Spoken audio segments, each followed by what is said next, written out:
नमस्कार, मैं हूं सुधीर चौधरी और डीएनए में आपका स्वागत है। क्या आप कल्पना कर सकते हैं कि 21वीं सदी के भारत में आज भी एक ऐसी जगह है जहां फिल्म देखना और फिल्मों में काम करना एक गुनाह माना जाता है। ये सुनकर आपको झटका लगा होगा, लेकिन ये सच है।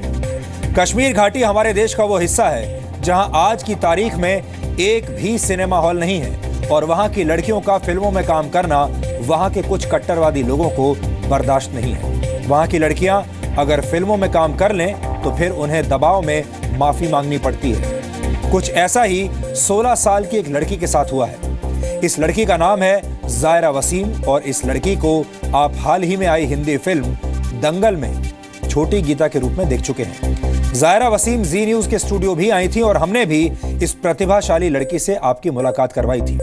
लेकिन अब इस लड़की की प्रतिभा ही उसके लिए मुश्किलों की वजह बन गई है। ज़ायरा ने सोशल मीडिया पर माफी मांगते हुए लिखा है कि वो कश्मीर के युवाओं के लिए या किसी और के लिए रोल मॉडल नहीं है और ना ही हो सकती है और कोई भी उसके पदचिन्हों पर ना चले। ये एक चौंकाने वाला कदम है। हालांकि ज़ायरा बार बार इस बात से इनकार कर रही हैं कि उन पर किसी का कोई दबाव है, लेकिन उनकी बातों में एक खास किस्म का दबाव महसूस किया जा सकता है। ऐसा ही दबाव हमने बार बार जम्मू कश्मीर में ग्राउंड रिपोर्टिंग करते हुए महसूस किया है। बात फिर वहीं आ जाती है कि कश्मीर की लड़कियां फिल्मों में काम क्यों नहीं कर सकती, वहां फिल्म देखना गुनाह क्यों है और हमेशा आतंकवादी और कट्टरपंथी ही कश्मीर के पोस्टर बॉयज क्यों बनते हैं। कोई पॉजिटिव और प्रतिभाशाली व्यक्ति कश्मीर का नायक क्यों नहीं बन सकता। ये कट्टरपंथियों को शर्मिंदा करने वाली खबर है। आज हम कश्मीर के हर ऐसे युवा की हिम्मत बढ़ाएंगे जो पॉजिटिव सोच रखता है और देश और दुनिया के सामने एक अच्छी मिसाल पेश करना चाहता है। इसके बाद हम आपको राजनीति के उस खिलाड़ी के बारे में बताएंगे जो एक दूसरे के विरोध में खेलने वाली दोनों टीमों की तरफ से चुनावी मैच खेल रहा है। हम नवजोत सिंह सिद्धू की बात कर रहे हैं, जिन्होंने आज आधिकारिक रूप से कांग्रेस पार्टी ज्वाइन कर ली है। नवजोत सिंह सिद्धू वर्ल्ड कप के दौरान हमारे साथ भी यानी जी न्यूज़ के साथ भी एक बहुत बड़ा शो कर चुके हैं, लेकिन हमारे साथ काम करने का मतलब ये नहीं है कि आज वो इस डीएनए टेस्ट से बच जाएंगे। और आज हम जय जवान जय किसान और जय विज्ञान के नारे का भी डीएनए टेस्ट करेंगे। हम आपको बताएंगे कि कैसे लेह के दुर्गम इलाकों में जवानों, किसानों और वैज्ञानिकों का अनोखा संगम होता है और कैसे इनके प्रयास से शून्य से लेकर -22 डिग्री के तापमान पर भी सब्जियां उगाई जाती हैं। ये आज का स्पेशल डीएनए टेस्ट है। इसमें हम आपको अपनी ग्राउंड रिपोर्टिंग भी दिखाएंगे ताकि आपको अंदाजा हो सके कि टीम वर्क में कितनी ताकत होती है। अगर आप भी किसी टीम का हिस्सा हैं और टीम के साथ मिलकर हर रोज काम करते हैं तो ये खबर देखना आपके लिए भी बहुत जरूरी है। पिछले कुछ समय में आपने हमारे देश की सैन्य व्यवस्था से जुड़ी कई नेगेटिव खबरें देखी होंगी, लेकिन आज 11,500 फीट की ऊंचाई से आई ये पॉजिटिव खबर आपको एक नया नजरिया देगी। लेकिन आज का डीएनए टेस्ट शुरू करने से पहले देखते हैं आज की तमाम बड़ी खबरें नॉन स्टॉप न्यूज में। चुनाव आयोग ने यूपी के मुख्यमंत्री अखिलेश यादव के गुट को असली समाजवादी पार्टी माना है। साथ ही अखिलेश गुट को ही साइकिल का चुनाव चिन्ह सौंपा है। मुलायम और अखिलेश गुट की तरफ से दी गई दलील सुनने के बाद आयोग ने ये फैसला दिया।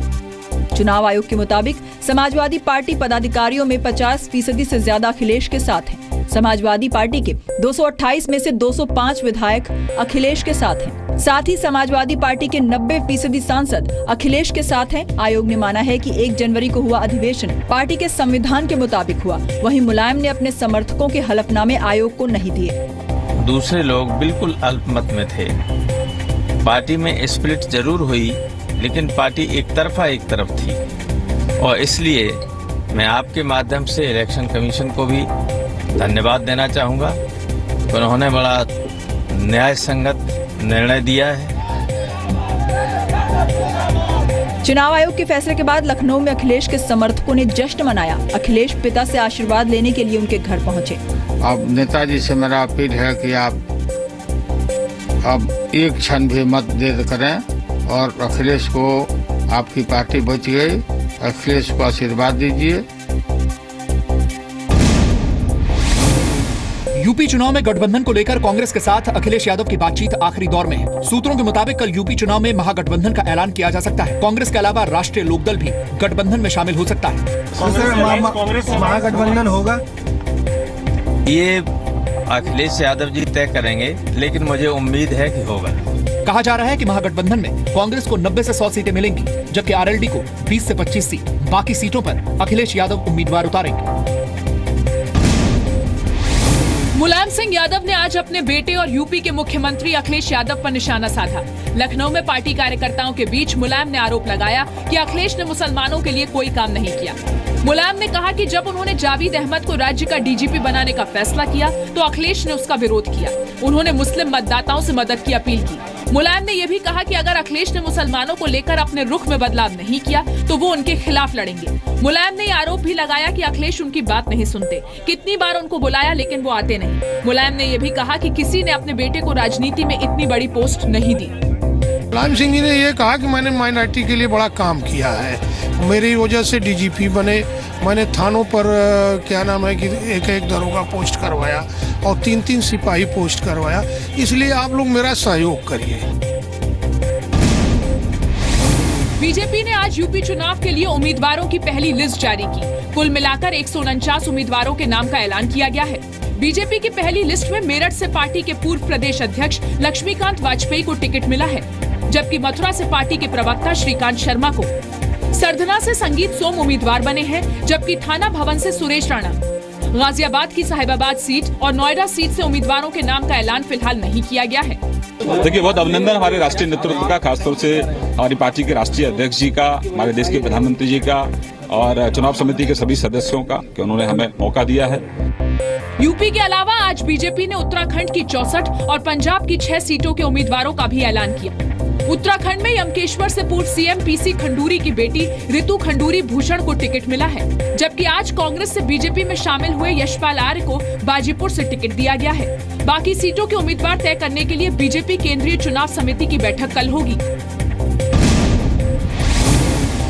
नवजोत सिंह सिद्धू आज औपचारिक तौर पर कांग्रेस में शामिल हुए। सिद्धू ने कहा कि मेरे पिता ने 40 साल कांग्रेस की सेवा की है और ये मेरी घर वापसी है। सिद्धू ने कांग्रेस को कौशल्या तो बीजेपी को कैकई बताया। लेकिन माता तो कैकई भी थी, वो वनवास भेजती थी और माता कौशल्या वापस बुला के विश्वास का सद्दा भेजती। तो ये तो आप तय कर लो कि कैकई कौन है और माता कौशल्या कौन है। सिद्धू ने कहा कि पंजाब के मुख्यमंत्री प्रकाश सिंह बादल को कुर्सी खाली करनी होगी। बादल ने सिद्धू को दल बदलू बताया। ये जो धाड़वी हैं, बाहर से आए हैं, कोई दिल्ली से आया, कोई पटियाले से आया है, उनको पता है कि ये तो मिलेंगे नहीं, ये तो मौसमी बटेरे हैं, आए चले गए। केंद्रीय मंत्री हरसिमरत कौर बादल ने कहा कि सिद्धू ने उस पार्टी से विश्वासघात किया जो उन्हें राजनीति में लाई थी। सिद्धू अमृतसर ईस्ट से चुनाव लड़ेंगे। पंजाब के मुख्यमंत्री प्रकाश सिंह बादल को प्रदेश कांग्रेस अध्यक्ष अमरिंदर सिंह चुनौती देंगे। कांग्रेस ने आज मुक्तसर की लंबी सीट से अमरिंदर की उम्मीदवारी का ऐलान किया। 2 दिन पहले अमरिंदर ने प्रकाश सिंह बादल के खिलाफ चुनाव लड़ने की इजाजत पार्टी से मांगी थी। लंबी के अलावा अमरिंदर सिंह पटियाला से भी चुनाव लड़ रहे हैं। इसके पिछली दफा भी वो कह रहे थे जब पार्लियामेंट का इलेक्शन हुआ, आप यहीं थे कि नहीं थे? तो आप तो थे। उस वक्त ये कहते मेरा लड़का जीत के जाएगा, 1.5 लाख वोटों से रहता। History will repeat. आम आदमी पार्टी ने दिल्ली से पूर्व विधायक जरनैल सिंह को बादल के खिलाफ उम्मीदवार बनाया है।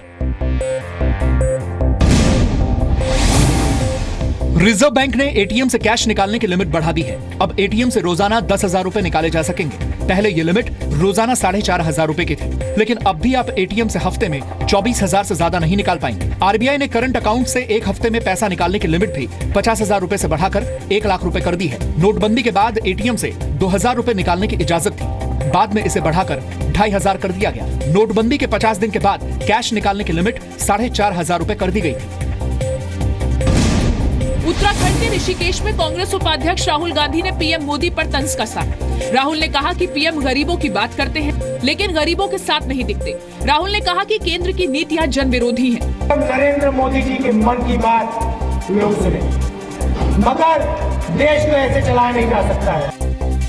खादी ग्राम उद्योग के कैलेंडर से गांधी जी की फोटो हटाए जाने पर भी राहुल ने बीजेपी पर निशाना साधा।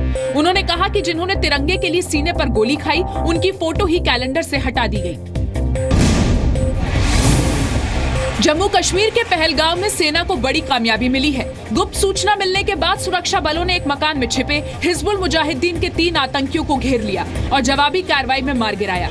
आतंकियों के पास से 3 AK-47 राइफल्स बरामद की गई है। आतंकियों को पकड़ने के लिए सुरक्षा बलों ने कल से अभियान चला रखा था।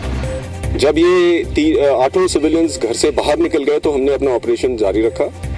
ये ऑपरेशन तकरीबन 10 से 11 घंटे चला है।